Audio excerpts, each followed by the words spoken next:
Hi, I'm Frank Scurlock, and you're watching The Spirit of New Orleans. The Spirit of New Orleans is a show that brings out all the wonderful things we have here in the great city we call New Orleans. I call it home. I also call it the place where I would like to be honored to be the next mayor of this town. I thought it's important to bring together leaders in the city and talk about different things from the arts, culture, technology, education, and just a whole bunch of different topics. Today, our topic is technology. Personally, I love technology. I have a smartphone. I've had a smartphone for many years. I've always been impressed with technologies. I happen to have one of the first Amiga computers, and even before that, I had a Commodore 64. Back in the days when you had a TV screen and just a little keyboard and you punch things, and I can even remember writing some code and having a cassette recorder actually record it and then play it back. When the floppy disk came out, wow, it was amazing.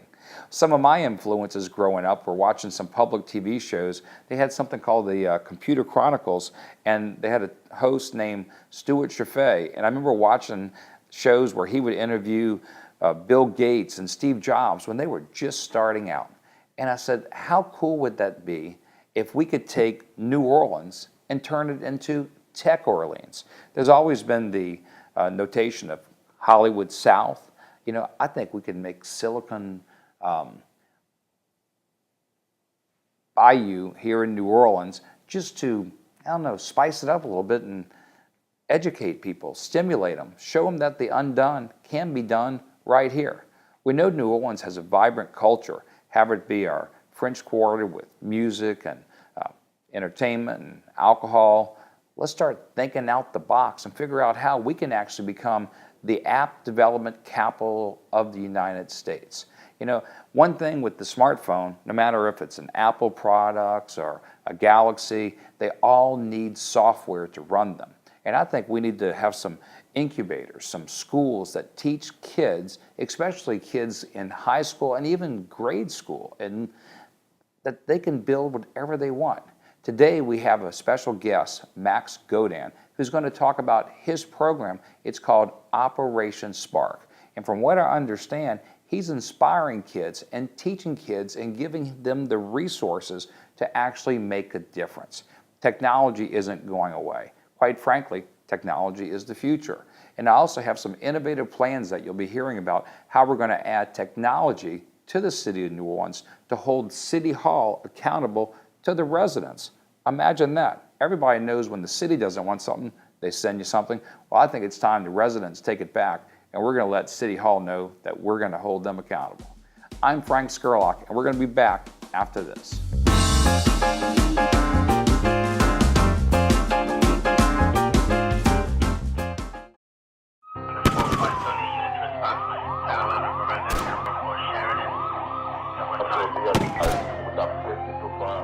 New Orleans is dangerous for everyone.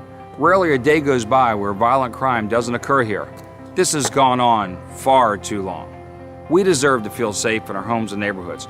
That's why I have a plan to put more police on our streets and keep our families safe, including Uberizing the police department. Frank Scurlock for mayor.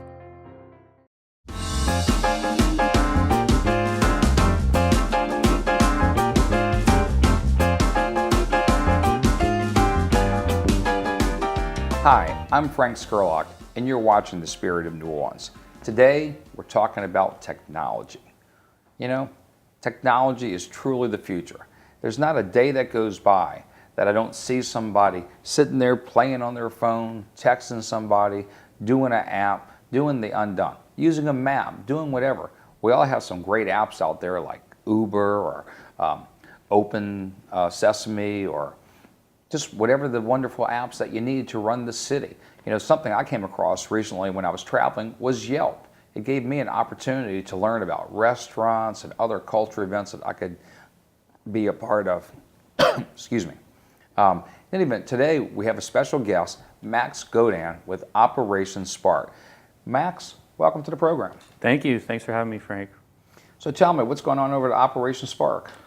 Yeah, we're just a nonprofit software engineering school. We teach people young adults as well as adults. People think we often just work with kids, but most of our students are of adult age. We specifically work with people who are under and unemployed. The common theme being, I want to get a path to upward mobility. I want better job skills. I want to get paid more.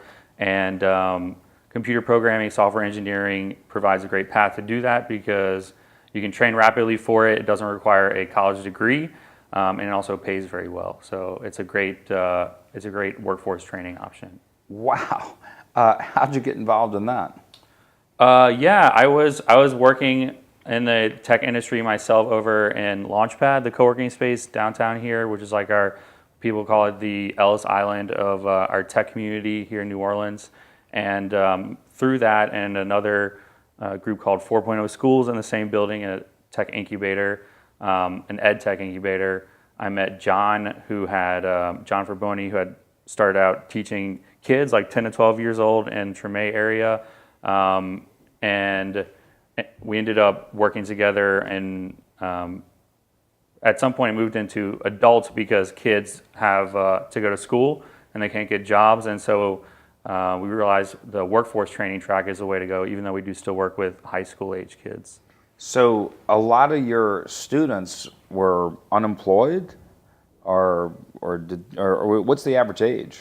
The average age I would say is like mid-20s, so like 25, 26. I think kids who are like 18 to 21, we're not as successful with outside in the adult track. I think because they haven't been out there and struggled enough. They haven't had enough crappy jobs. They're often living with their parents. Even if they're low income, it's still not the same as if you're out there on your own.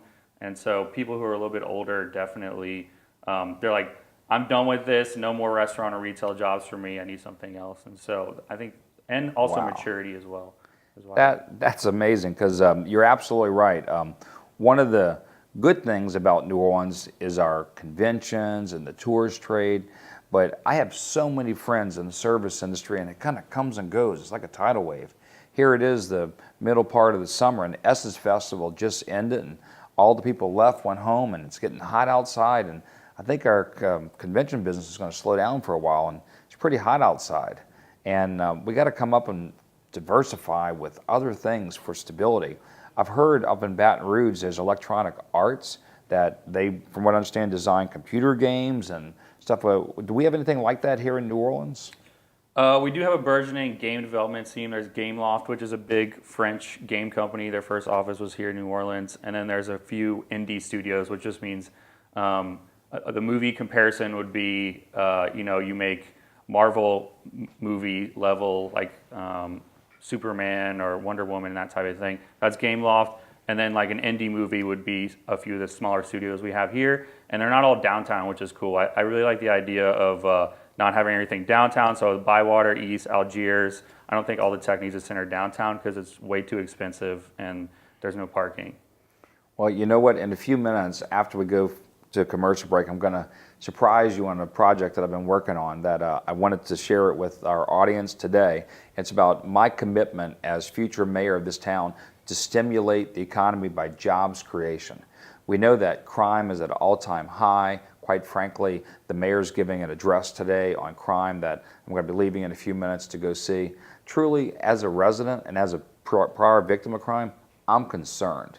And my biggest concern right now is when I dial 911, the police typically does not show up. Quite frankly, the police kind of say, why'd you call? And so one of the apps that I use probably more than any is Uber. I know when I call an Uber car that they know where I'm going, I know when it's going to show up, and I know how long it's going to take to get somewhere.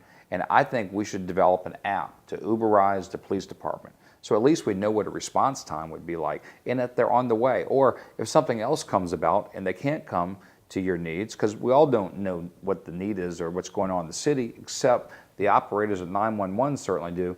And so if I have had the need to call 911, there should be some type of interaction, communication. And it's really not that complicated. And quite frankly, I think that would actually hold the city accountable and also puts a responsibility on that person that called 911. So there would be a linkage between the two. Because we have a lot of great community resources. You know, the police department is trying as best they can. We have the EMS and the fire department. but there's a problem, and I think that problem can be cured by technology. What do you think? I think so somewhat, but with the Uber comparison, with the police and then some type of Uber type app, if there's not enough Uber drivers, then it doesn't matter how fancy of an app you build. So I know that NOPD still has about 400 less officers than they did pre-Katrina. So if you had enough cops on the streets to summon with some type of app, then potentially. But I know a lot of it is basically if someone's not dying, then they drop it off the priority list. And so that's something that they struggle with. You're absolutely right. Quantity of officers is one thing, but also making sure they have the resources, because when I've called them, it's like they're almost waiting for something else to occur. You know, if you've ever gone to the hospital, the emergency room before, the very first thing somebody does is assess you. You go to a triage unit, and they get to decide, is this a heart issue? Is it minor? And they know what their workload is. Quite frankly, a lot of hospitals these days that I've seen in other cities and states have billboards. It actually shows what their wait time is. And that'd be interesting to know what a wait time would be on response. Personally, I've literally called 911 like on a Tuesday, and they show up on a Thursday. And then they expect me to wait for them to show up. And they don't give me any advance notice. And obviously we all have lives to do. So instead of saying that the NOPD isn't necessarily doing the job, I think we can find tools and resources to help them do their job. Because quite frankly, as a resident of this town and as a stakeholder in this town, I have to have peace of mind. If we don't have peace of mind, you lose a quality of life. After this break, we're going to talk about where technology is today, and most importantly, where you think that we can take it. I'm Frank Scurlock, and you're watching The Spirit of New Orleans.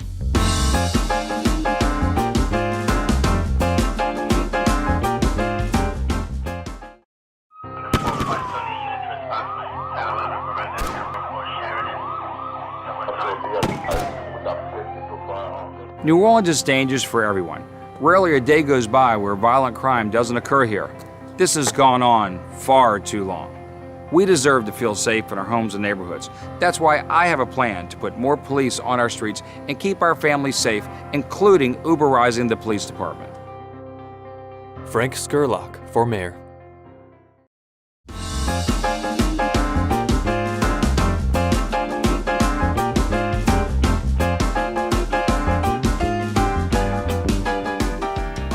Hi, I'm Frank Scurlock, and you're watching The Spirit of New Orleans. Today we have special guest Max Gaudin with Operation Spark, and we're talking about technology in New Orleans. Where are we and where are we going? I think New Orleans is very chill. I grew up here, and I think we've always been pretty slow to move with our technology, so it's hard to say where to go necessarily. I think rather than just say like, let's do any kind of tech, there's a venture capitalist, Mark Andreessen, who said maybe second tier cities like New Orleans should focus on one thing. So like Bitcoin or drones or energy software, in the oil and gas realm, that type of thing, or tourism even, like tourism apps, like what are these things that we care about? And so I think that's one way to go, is figure out something like one thing that we can rock out well, like the KISS principle, keep it simple, stupid. And so instead of trying to do everything, pick one good thing. And I think that's one thing that's promising. But honestly, I don't see anything that impresses me tech-wise in the city currently. I just am disappointed all the time with city services, for sure. Well, I'm sorry to hear that, but I'm also a realist, and I know I personally experienced it. And having tried to pay some tax bills online or parking tickets or whatever it happens to be. And by the way, have you ever received a parking ticket before? I did pay my parking ticket online this morning, and it was really easy. It took about 5 seconds. Oh, and good. that is one thing that the city does really well. So like the license plate scanners I drive around, that is a really great use of technology that's just evil, right? But like those poor, like we have students all the time, they come out and their car's booted, and it's messed up, man. But it's really good. But also the city doesn't actually do it themselves. They hire a third-party company. There you and go. then obviously the evil flash cameras that send you a ticket in the mail. It's a company from Arizona that they use. You know, But, it seems like if we should take down something, I personally was a big fan of on July 4th, everybody should grab their favorite speeding camera and just like yank it down, you know. Right, yeah. Yeah, or shoot some paintballs at it or something. I think we Yeah. should fly some helium balloons in front of it. It'd be kind of funny. Yeah, yeah. The scheme there is ridiculous. I wish Well, it was at least a local company. So again, that would be a start. So here's my gift to you. Our development company just recently purchased a large tract of land out east New Orleans on Shepland Tour Highway. It's actually 6 acres. It's 6 buildings, 40,000 square feet. And we want to develop and co-develop with you and several others a project and want to call it Area 504. I don't care what it takes.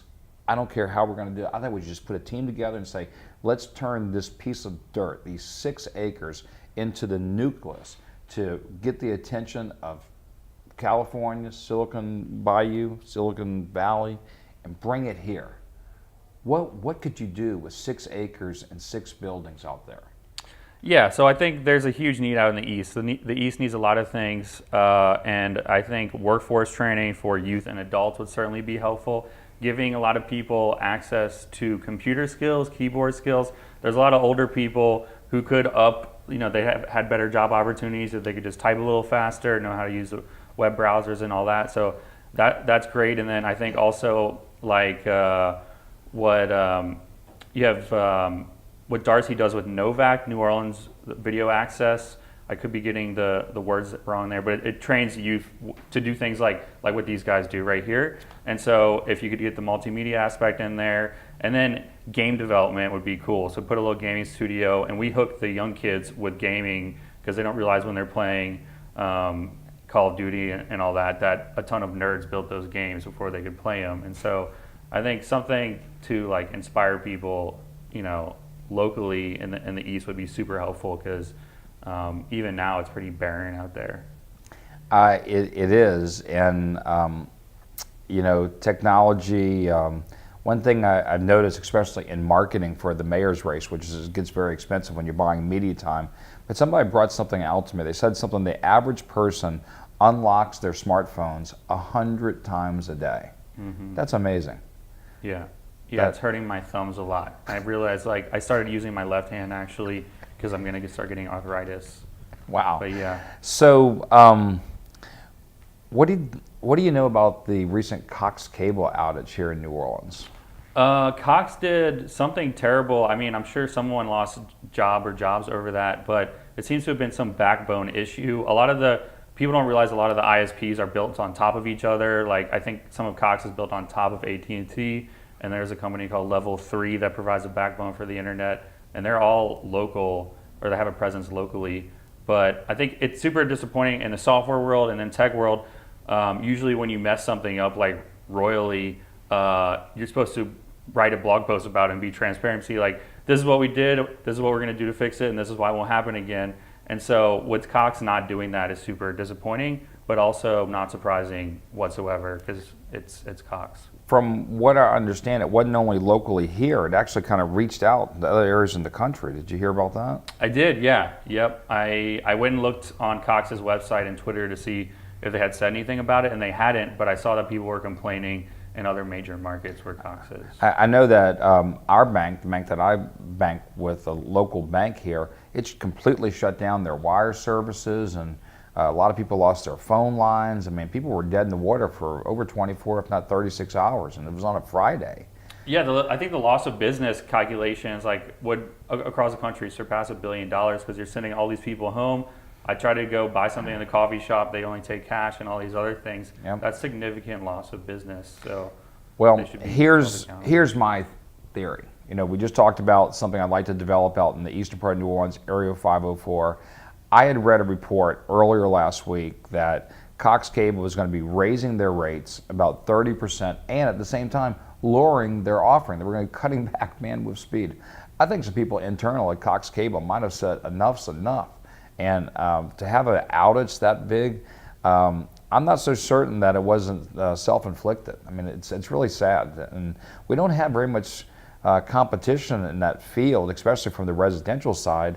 I personally have tried to get AT&T to have their UVerse at my home, and they said that currently the city wasn't allowing them to do it because Cox Cable was providing. I go, what do you mean? I mean, city, how can they hold somebody back? I mean, quite frankly, the city should bring in multiple vendors, and when I'm mayor of this city, I'd like to figure out a way to hopefully give the internet free, because I think it's actually a byproduct of the government and the military.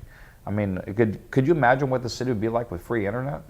Yeah, I think a mix of free internet, and then also there are only a few around the country, but one city is actually Lafayette. They have a public ISP in Lafayette, so like instead of paying Cox, you pay the city of Lafayette, and they have great internet. And you could totally do a mix of that here. That offsets the cost where it could be free in some areas. But yeah, I think, and then also we try to get Google Fiber to come here when it's coming out. They didn't end up coming here. I think at some point they will. But you know, the powers that be and the business structure and the politics, Cox just throws money around, and that doesn't have to be the case forever. Well, when we come back, what we're going to talk about is where we're going to take internet and the future of technology in the city of New Orleans. I'm Frank Scurlock, host of The Spirit of New Orleans.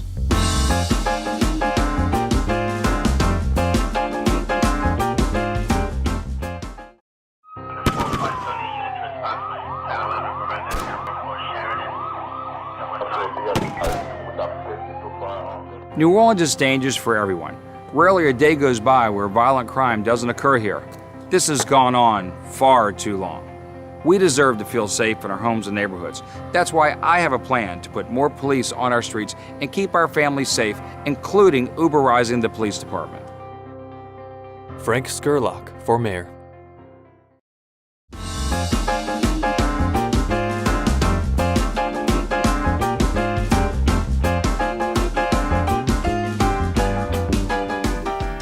Hi, I'm Frank Scurlock, and you're watching The Spirit of New Orleans. Today we're continuing to talk about technology and how we can take New Orleans and turn it into Tech New Orleans. My guest is Max. Max, what can we do and how we're going to do it? Yeah, I think in terms of building out some type of tech infrastructure, obviously internet is one. Anytime we go into high schools to teach, the internet's terrible, and we often have to run off of our personal hotspots. That's one place to start, is just infrastructure in our city facilities, libraries, and all that. Getting tech more to the forefront in our facilities, so in our rec centers, make sure they all have computer labs that are open 24/7, because it's clear that access to things like job boards, Wikipedia, and just the internet at large means you will literally get paid more as a result, just because you have access to these things. And so that's one obvious thing that many other cities do that we could implement.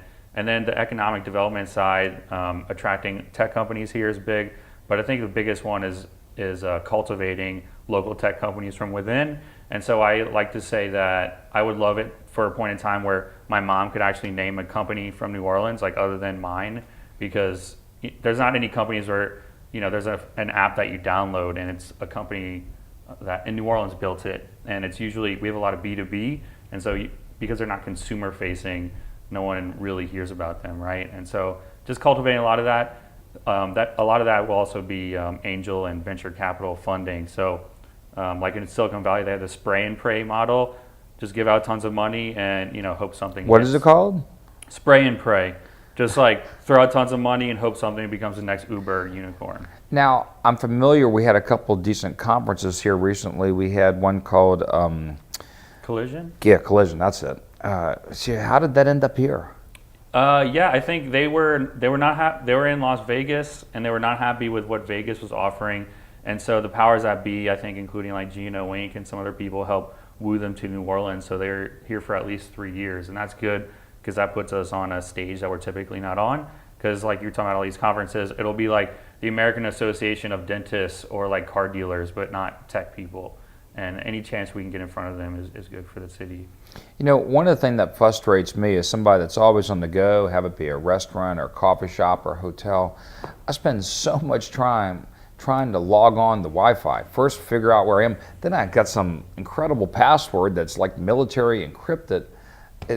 I don't understand why, if somebody's given out a signal. Once you get the username and password, if you're going to give it out to the general public, why not just make it open to make it log on and go straight onto the internet? I think that's also part of how you cultivate a tech community. The frustration that you had to deal with going to any random coffee shop to get on the internet is absurd. I deal with that all the time. Or you get angry because you bought a $7 latte or whatever, and then the internet doesn't work and you have to go. That happens all the time, and that's part of that is like sometimes it's Cox's crappy internet, but also just getting on the internet at large. And yeah, there's a lot of moving parts there. But I think the first thing is like the city has to be on board with a startup community, and historically that has not been the case. I mean, talking about it is one thing, but getting companies to come here, putting funding behind it is another, and we haven't really had that. Well, that's one of the things and why I chose to run for mayor of New Orleans, because I got to tell you, from my world travels and my education, I happened to live in Orlando for 10 years at a Disney town called Celebration. I actually lived there when the Apple phone came out. And one of the things that I realized is even though I had this great phone in my hand, I didn't really know how to use it. There's not like a eternal user manual, especially with all the apps that were coming out so incredibly fast. So I formed a user group that we met once a month, and it was really just an app sharing type situation where people said, oh, have you seen this and you've seen that? And then you start figuring out how you could let an app enhance your life. And next thing you know, there was this buzz phrase that there's an app for that. And do you have an idea how many apps there are out there today? Tens of thousands. I think there's several thousand released every day. Yeah, it's crazy. And I think New Orleans is ripe, especially the East community. Most people don't realize that Walt Disney himself actually had identified the New Orleans area to build the Epcot project. And Epcot stands for Experimental Prototype Community of Tomorrow. And that's where I'd like to take this city. It is truly the future. We have some great universities here, Tulane, Loyola, Dillard, Xavier, Southern, and many, many more. And they all need to be connected together. And as a mayor, I will commit to unite this community and also build and bridge all the different cultures. I actually consider app and technology actually a form of art because it's stimulating and it's bringing people together. So Max, thanks for being on board today, and let us know how we can help you grow Operation Spark to the future. Yeah, of course. Thank you. All right. You're watching The Spirit of New Orleans.